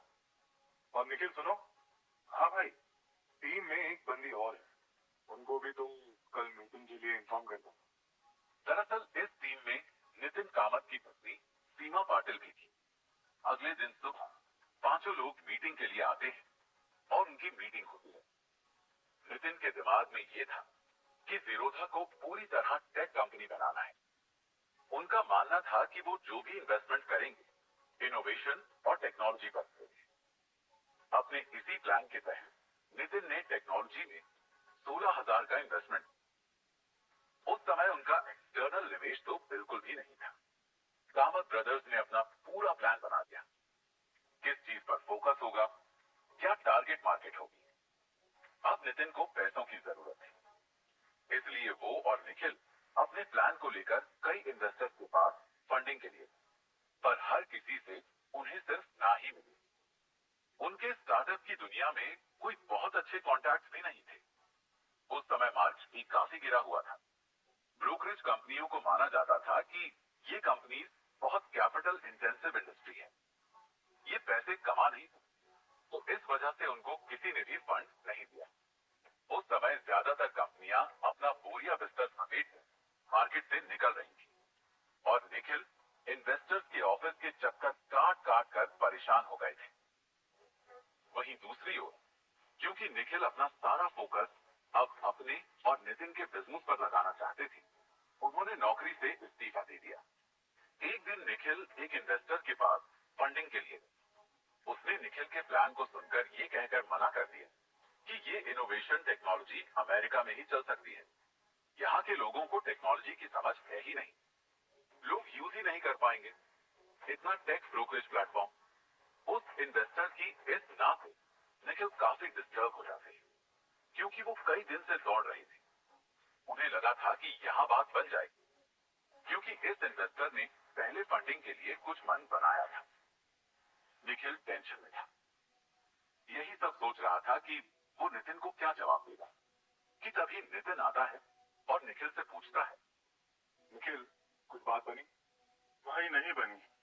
फाइनेंस कंपनीज पर किसी इन्वेस्टर्स को भरोसा ही नहीं आ रहा। वही इन्वेस्टर्स को मिला, सबने मना कर दिया, हमारा प्लान रिजेक्ट कर दिया।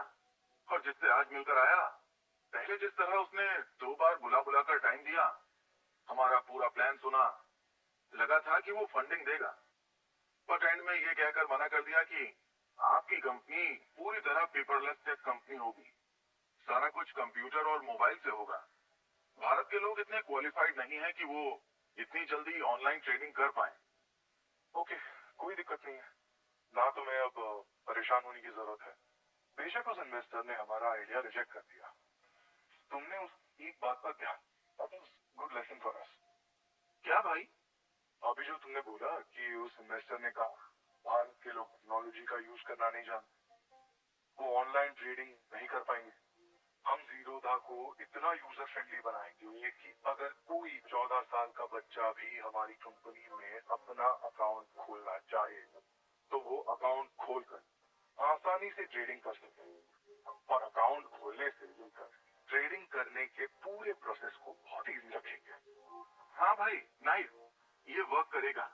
पर भाई फिलहाल तो प्रॉब्लम है फंडिंग की, उसका कैसे मैनेज करेंगे? अभी तो सारा कुछ बाकी है। फंड नहीं मिला कोई दिक्कत नहीं है, जो अपनी पर्सनल बचत है उसी का इस्तेमाल करके हम अपना स्टार्टअप खोलेंगे।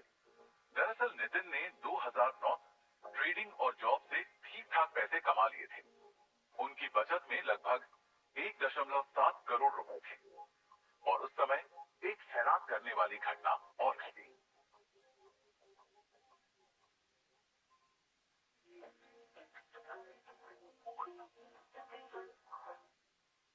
इस घटना ने नितिन और निखिल की सारी प्रॉब्लम्स खुद ही सॉल्व कर दिया।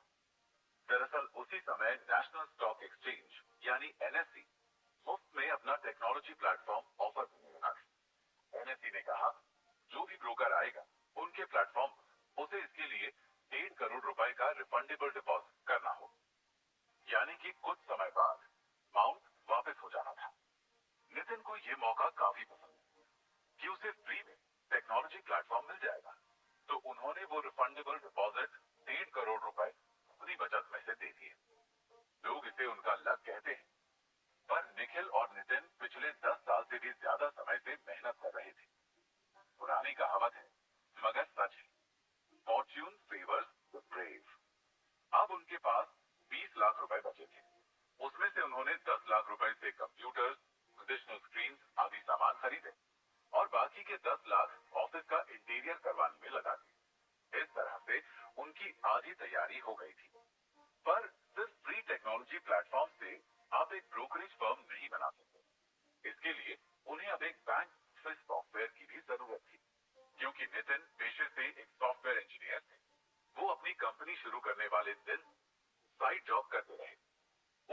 नितिन चेन्नई बेस्ड एक कंपनी के लिए एक बैंक ऑफिस सॉफ्टवेयर की बीटा टेस्टिंग कर रहे थे। कंपनी ने बोला कि अगर तुमने बीटा टेस्टिंग सही से कर ली तो तुम्हारे लिए ये सॉफ्टवेयर हम पहले साल के लिए फ्री कर देंगे। उन्होंने बहुत मेहनत की और बीटा टेस्टिंग सही से की और ये सॉफ्टवेयर उनको फ्री में मिल गया। इस वजह से उनका सॉफ्टवेयर वाला इशू भी क्लियर हो गया। इस तरह से कामत ब्रदर्स ने सारी तैयारियां कर ली। शुरुआत में ही उन्होंने सिर्फ 16,000 रुपए अपनी वेबसाइट बनाने में खर्च किए थे। इतने कम इन्वेस्टमेंट में उन्होंने 15 अगस्त 2010 को अपना स्टार्टअप ज़ीरोधा खोला और पहले साल से ही उन्हें प्रॉफिट होने लगा। जितना पैसा वो कमाते थे उसे वापस अपनी कंपनी में लगाते थे। धीरे धीरे वो ग्रो करने लगे। पर नितिन और निखिल का सपना ज़ीरोधा को भारत की सबसे बड़ी कंपनी बनाना था, पर उनके पास प्रमोशन के लिए अभी भी पैसे नहीं थे। उस समय आज की तरह सोशल मीडिया प्लेटफॉर्म इतने पॉपुलर नहीं थे। निखिल और उनकी टीम इस पर वर्क कर रहे थे। जिस भी टीवी चैनल से प्रमोशन के लिए वो बात करते, उनकी डिमांड सुनकर वो उल्टे पांव लौट आते। एक दिन नितिन ने निखिल से कहा, निखिल, मुझे पता है तुम कंपनी के प्रमोशन को लेकर बहुत परेशान चल रहे हो, पर हमें किसी से भी मदद मांगने की जरूरत नहीं है। जितना पैसा हम एडवर्टाइजिंग पर खर्च करेंगे, अगर इतना हम अपनी कंपनी को इनोवेट करने में करें तो बेहतर होगा। आज से हमारी कंपनी की प्रमोशन तुम करोगे। ये सुनकर निखिल चौंक जाता है और कहता है, भाई मैं कैसे? ये कोई छोटा काम नहीं है। हमारा जो ब्लॉग है हम वहीं अपनी कंपनी को प्रमोट करेंगे और ये काम करोगे तुम। वहीं पर तुम हमारी कंपनी के बारे में सारी इंफॉर्मेशन, जैसे हमारे ऐप को कैसे यूज करें, कैसे ट्रेडिंग करें, कैसे प्रॉफिट कमाएं, ये सारी इंफॉर्मेशन ब्लॉग पर तुम्हें फ्रीक्वेंसी के साथ डालनी है। दरअसल उनका ब्लॉग जो नितिन ने बहुत पहले बनाया था, वो ट्रेडिंग कम्युनिटी में काफी ज्यादा पॉपुलर था। अपने उसी ब्लॉग पर वो ज़ीरोधा को प्रमोट करने लगे और उनके पहले 1000 क्लाइंट्स वहीं से आए। नितिन ने कई एजुकेशन इनिशिएटिव किए। वो ब्लॉग के माध्यम से लोगों को ट्रेडिंग सिखाने लगे और ये सब इसलिए हुआ क्योंकि वो फ्री में लगातार एजुकेशन प्रोवाइड कराते आ रहे थे। नितिन को पता था कि यूथ आर्थिक रूप से मजबूत नहीं होते और इस उम्र करियर बनाने के लिए संघर्ष करते, क्योंकि नितिन और निखिल दोनों ने खुद भी बहुत स्ट्रगल किया था, तो वो हर यूथ की प्रॉब्लम्स के साथ कनेक्ट करते थे। कामत ब्रदर्स ने कॉल सेंटर की जॉब तक की थी। उनको पता था स्टूडेंट लाइफ में कितनी फाइनेंशियल प्रॉब्लम्स होती हैं। ज्यादातर यूथ पे करके सीखने में असमर्थ होते हैं, इसलिए वो ट्रेडिंग से रिलेटेड बेसिक से प्रो लेवल तक की जानकारी फ्री में देते हैं ताकि यूथ ट्रेडिंग सीख सके। उनका ये मानना था कि अगर लोग ही जानकार नहीं होंगे तो आप कितना भी अच्छा सॉफ्टवेयर बना लो, वो इस्तेमाल नहीं कर पाएंगे। इसलिए उन्होंने अपना एजुकेशन प्लेटफॉर्म वार्सिटी शुरू किया, जिसमें लोग ट्रेडिंग के पूरे बेसिक कॉन्सेप्ट, कैसे ट्रेड करते हैं, कैसे प्रॉफिट कमाते हैं आदि सब कुछ सीखते थे। उसके बाद आप आओ ज़ीरोधा के प्लेटफॉर्म पर ट्रेडिंग करो फ्री में। बेशक उनकी शुरुआत धीमी थी और सब कुछ बहुत सही तरीके से हो रहा था। एक दिन निखिल अपने ब्लॉग पर लिख रहे थे कि तभी एक यूजर ने उनकी ब्रोकरेज फर्म को रिव्यू करते हुए बहुत ही अच्छे कमेंट लिखे और साथ ही उसने लिखा कि पहले ट्रेडिंग सॉफ्टवेयर में बहुत ज्यादा कॉम्प्लेक्सिटीज होती थी। कई सारे नंबर्स, कई सारे ग्राफ ऊपर नीचे होते थे, लाल हरा चल रहा होता था, तो हमें समझने में काफी दिक्कत होती थी। ज़ीरोधा प्लेटफॉर्म से हमारी काफी प्रॉब्लम सॉल्व हुई है, पर कभी कभी ज़ीरोधा की धीमी अपडेट से स्टॉक मिस हो जाता है। कृपया इस पर काम करें। निखिल ने इस कमेंट पर ध्यान दिया और इस अपडेट से रिलेटेड बात करने के लिए वो नितिन के पास गए। नितिन के पास पहले से 4-5 लोग बैठे थे, जिन्हें देखकर निखिल मन ही मन मुस्कुराता है।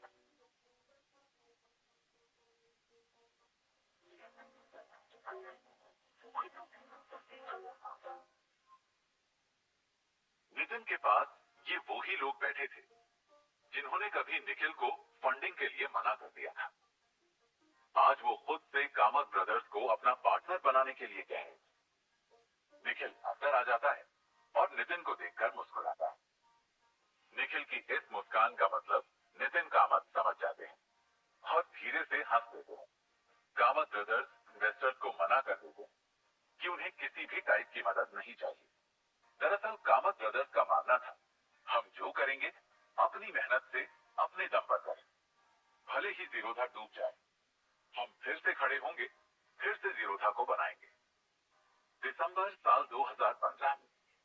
ब्रदर्स ने अपनी एक अनाउंसमेंट से स्टॉक मार्केट की दुनिया में हलचल मचा दी।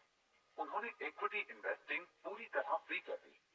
यानी अब अगर कोई भी ट्रेडर कोई स्टॉक एक दिन से ज्यादा भी रखता है तो भी उसे बिल्कुल भी चार्ज नहीं देना पड़ेगा। इससे पहले पोजीशन को एक दिन से ज्यादा होल्ड करने पर एक्स्ट्रा चार्जेस लगते थे। इस न्यूज से जीरोधा और कामत ब्रदर्स दोनों वायरल हो गए। अगले दिन हर अखबार ने इस न्यूज को कवर किया। जीरोधा के इस अपडेट ने उस समय की लगभग सारी ब्रोकरेज फर्म्स की दुकान बंद करवा दी थी। इन सब बातों पर नितिन अपने बाकी टीम मेंबर्स के साथ बैठ बात कर रहे थे।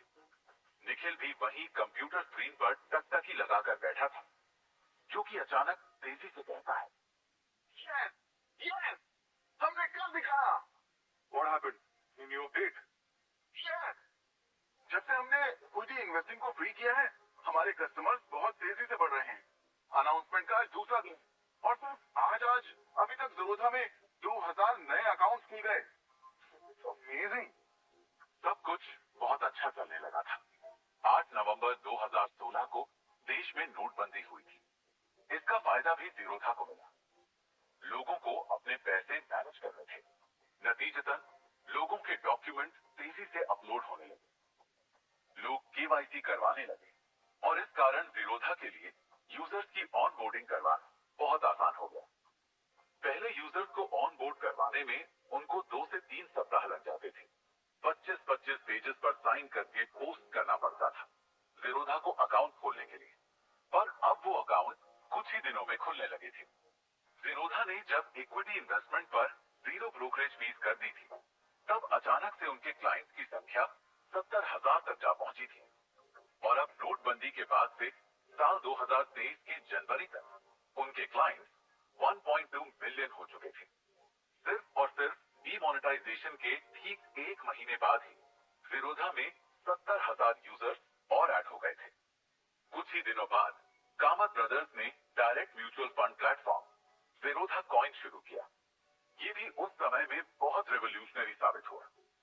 दरअसल होता क्या था, उस समय जब भी कोई म्यूचुअल फंड खरीदता था, डिस्ट्रीब्यूटर के थ्रू खरीदता था, जो कि आमतौर पर 2 से 5% तक न कमीशन लेता था। यानी कि अगर कोई लाखों रुपए इन्वेस्ट कर रहा है तो 2 या 5% कमीशन एक बहुत बड़ा अमाउंट हो जाता था। ऐसे हालात में जीरोधा फाउंडर्स ने सोचा, क्योंकि हम तो ऑनलाइन म्यूचुअल फंड बेच रहे हैं तो हमको ये फीस रखने की जरूरत ही नहीं है। तो उन्होंने ये फीस सीधे ही हटा दी।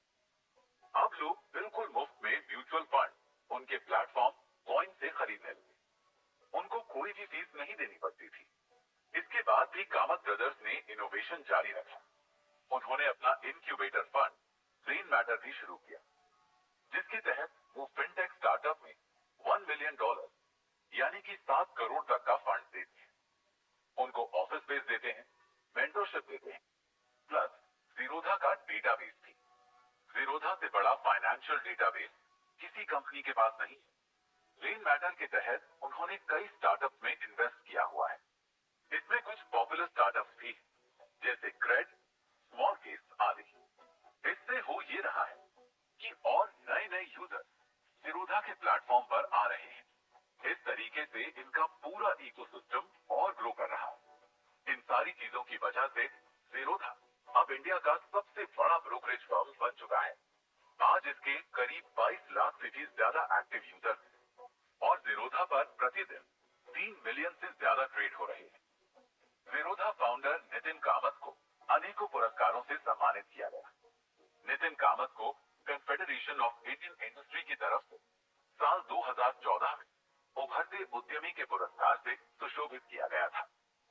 बॉम्बे स्टॉक एक्सचेंज और डन एंड ब्रैडस्ट्रीट की तरफ से जीरोधा को 2014 में साल की उभरती ब्रोकरेज फर्म के सम्मान से नवाजा गया। अगले साल यानी 2015 में एक बार फिर जीरोधा को बीएसई और डन एंड ब्रैडस्ट्रीट की तरफ से साल की उभरती ब्रोकरेज फर्म का पुरस्कार प्रदान किया गया। साल 2016 में इकोनॉमिक टाइम्स ने वार्षिक बिजनेस के आधार पर नितिन कामत को 10 भारतीय व्यवसायियों में शुमार किया जो अपने क्षेत्र में सबसे ज्यादा प्रभावशाली रहे। बेशक दिरोधा के आने से भारतीयों का ट्रेडिंग के प्रति रुझान बढ़ा है, पर अभी भी बहुत कम है। आज भी उनकी कोशिशें और इनोवेशन जारी है, जिससे भारत के हर व्यक्ति को ट्रेडिंग सिखाई जा सके और उनका ये भ्रम तोड़ा जाए कि ट्रेडिंग एक जुआ है। ट्रेडिंग एक बिजनेस है और वो चाहते हैं लोग सीखें और कमाएं। तो ये थी कामत ब्रदर्स की कहानी, जिन्होंने सिर्फ 9 साल के भीतर ही इंडिया की सबसे बड़ी ब्रोकरेज कंपनी बना दी। साल 2001 में वो 8,000 रुपए महीना कमाते थे और आज उनकी नेटवर्थ 28,000 करोड़ से भी ज्यादा है। 20-21 साल के भीतर अपनी कड़ी मेहनत और लगन के बलबूते पर उन्होंने ये कारनामा कर